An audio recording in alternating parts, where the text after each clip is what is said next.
Girls, what did you realize after living with a guy for a while? They have a lot of rules. For example, a t-shirt is not considered dirty if it does not stink of sweat, it is not wet, and there are no visible stains on it. Making the bed, in their opinion, is also not necessary. To my reasonable question, what if guests come, he replied, do you think they will immediately trot to the bedroom to look at our bed? Even if they are impatient, then what's wrong with not making it up? Are you afraid they'll think we're sleeping on it? In short, the whole life with a guy is a struggle of beauty with their practicality.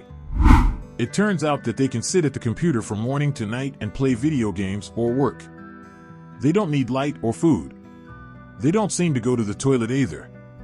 I found a whole 5-liter bucket with a change, and also a huge box with some kind of adapters, wires, cables.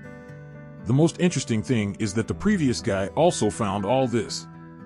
I came to college in the city where my dad lived and started living in his house. I was surprised that he never cleaned the house or cooked. He hired a maid for cleaning and ordered food in restaurants. When she began dating a guy and moved in with him, she met the same maid who cleaned her father's house. I am a clean freak and my standards are above average. It was very difficult for me to find a guy who would help me do the cleaning. Yes, most of them generally hate doing it. I was surprised to find that most guys don't eat 3 meals a day. Most often they eat in the morning and in the evening, but in large quantities. He is going bald, but insists that I buy him shampoo for volume. He does not believe that this will not help. And he is not the only one. I noticed such a joke among the men. When they suffer from a hangover, after breakfast they prefer to go to sleep again, if possible. My husband turns on the air conditioner at full power in the bedroom, and then climbs under 3 blankets. And he complains that his head is cold, and his body is hot. And so every night.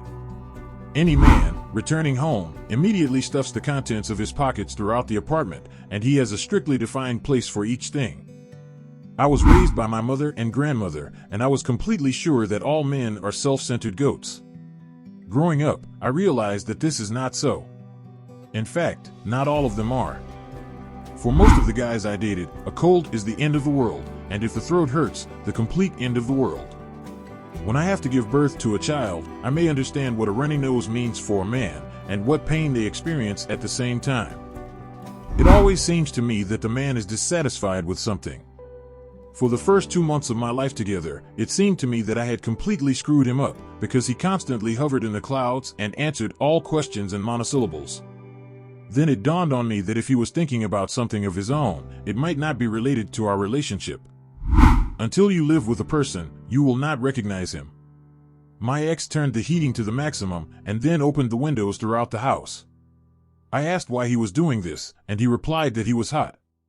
To my remark that it was wiser to turn off the heating a little, he said that open windows would cool the house faster.